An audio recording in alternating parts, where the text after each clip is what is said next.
Olá, é um prazer que você esteja assistindo essa videoaula. Seja muito bem-vindo, seja muito bem-vinda. O meu nome é Dimas, sou professor de matemática do canal Matemática Simples e Prática e preparei uma aula para você muito bacana, vale muito a pena você assistir. Ela traz a correção da questão 172 que caiu aí na prova do Enem, na parte de matemática, da prova azul 2023, e o tema é trigonometria. Uma questão super bacana, veja, sejam A, B e C as medidas dos lados de um triângulo retângulo, tendo A como medida da hipotenusa. Esses valores A, B e C são, respectivamente, os diâmetros dos círculos C1, C2 e C3, como apresentado na figura. Observe que essa construção assegura pelo Teorema de Pitágoras que a área de C1 é igual à área de C2 mais a área de C3.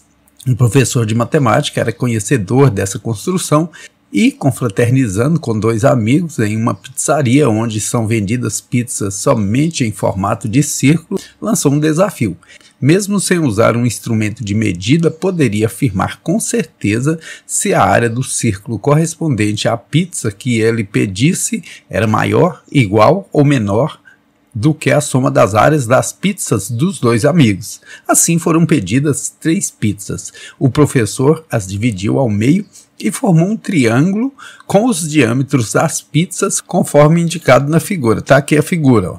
Meia pizza do professor de matemática, meia pizza do amigo 1 e meia pizza do amigo 2. A partir da medida do ângulo alfa, o professor afirmou que a área de sua pizza é maior do que a soma das áreas das outras 2 pizzas. A área da pizza do professor de matemática é maior que a soma das áreas das outras 2 pizzas. Pois, qual dessas afirmações? Então vou partir lá do princípio, porque o Teorema de Pitágoras é muito bacana. Eu até ganhei de minha filha um livro, fala sobre todos os teoremas, muito bacana. Ela se formou em arquitetura e me deu de presente esse livro, achei muito bacana. Teoremas matemáticos que revolucionaram o mundo, de Maria Helena Souza, muito bacana, foi me dado pela minha filha, Ellen Rocha, né? E a dedicatória dela a mim diz o seguinte: para o melhor pai e matemático que inspira e alegra minha vida, eu te amo mais que tudo, de sua filha Ellen. Hoje minha filha é formada em arquitetura e trabalha usando muito essas ferramentas matemáticas, né? Então vale muito a pena a gente aprender essas regras, a gente ter essas ferramentas que são os teoremas matemáticos, e são vários os teoremas. Vou partir aqui de uma demonstração na prática de como funciona o Teorema de Pitágoras. Eu acho que é interessante a matemática, a gente ter essa noção de que todas essas propriedades só têm utilidade se são aplicáveis na prática, né? Então vejam uma partezinha de uma aula prática que eu fiz com meus alunos. A gente vai agora para a sala de recursos, onde a gente vai fazer a demonstração na prática do Teorema de Pitágoras. Observe que a gente está partindo de um triângulo retângulo, cuja hipotenusa mede 5. Observe, 5 quadradinhos um atrás do outro. E quando elevamos ao quadrado, quando formamos um quadrado a partir desse lado 5, né, um quadrado, que vai ser 5 ao quadrado, que vai totalizar quanto? Quanto que é 5 ao quadrado?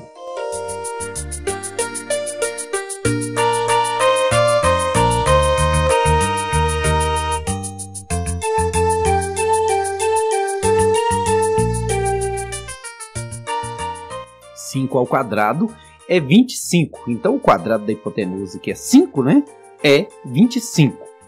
Agora a gente vai pegar esses quadradinhos e encaixar aí em cada um dos catetos. Observe que o primeiro cateto, o cateto menor, cateto é lado pequeno. Tem 3 quadradinhos, né?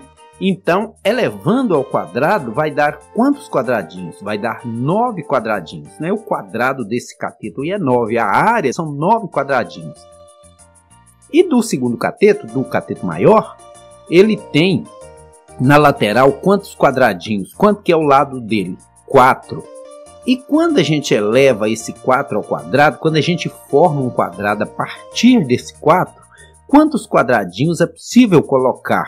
4 ao quadrado, 16. A gente vai conseguir colocar aí 16 quadradinhos no quadrado desse cateto, na área desse cateto. Então observe que somando esses 16 com os 9 do outro cateto deu 25, que era exatamente o número de quadradinhos que havia no quadrado da hipotenusa.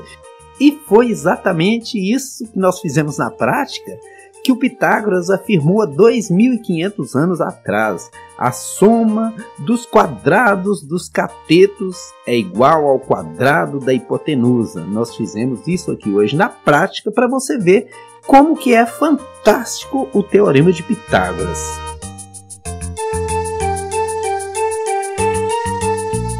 Como você viu lá no desenho, o nosso clássico triângulo 3, 4, 5, né? Quando a gente tem um triângulo retângulo com esses lados 3, 4, 5, a gente consegue demonstrar melhor para os alunos porque se tratam de números inteiros, né? Então aqui, se eu criar quadrados a partir desses lados, conforme você viu lá na aula, é mais fácil de provar isso. O quadrado da hipotenusa é igual à soma dos quadrados dos catetos, porque aqui, se eu pego a soma do quadrado dos catetinhos, é igual ao quadrado da dona hipotenusona.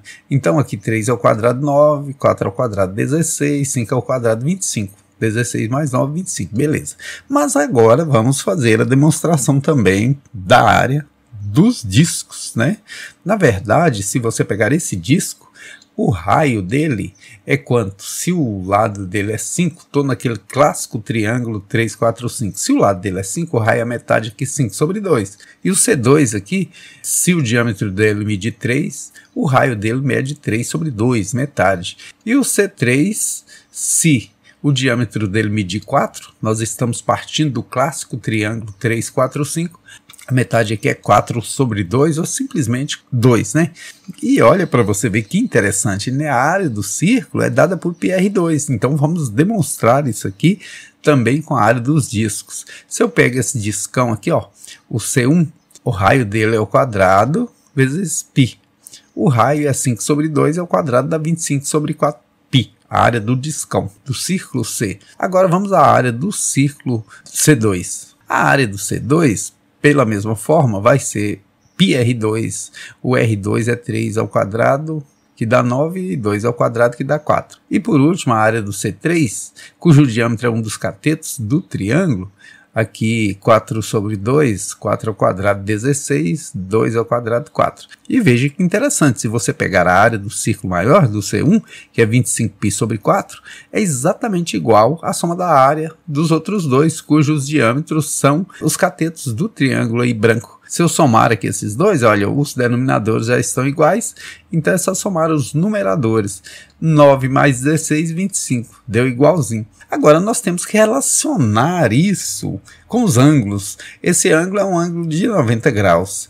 Vamos ver como que as áreas se comportam se a gente mexer nele aqui, ó. Eu vou aumentar ele. Para aumentar eu vou ter que abrir aqui, né? Chamar agora de alfa.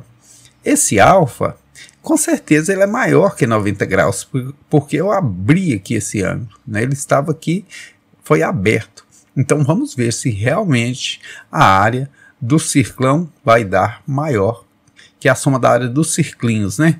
Então aqui vamos pegar, vamos supor que seja 3 ainda, o diâmetro desse círculo C2, manter o que estava no exemplo anterior, então aqui o raio é 3 sobre 2. Vamos pegar outro do mesmo diâmetro aqui, ó.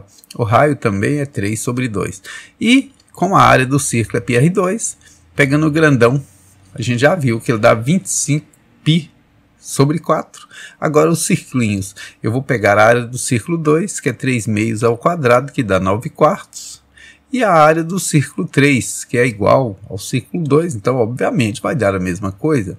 Mas se eu somar aqui, olha, veja que esse agora vai dar maior que a soma desses. Por quê? 9 mais 9, 18, né?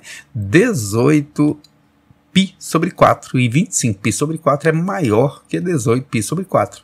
Então, a gente sabe que quando aumenta o ângulo aqui, olha, isso vai acontecer até o máximo que esse ângulo alfa pode assumir. Agora, esse ângulo alfa ele tem que ser menor que 180, porque se ele for 180, dá meio círculo aqui, ele encosta nessa linha e não vira triângulo, e vira uma reta. Então, o alfa precisa ser menor que 180 para não ser formado uma reta ao invés de um triângulo.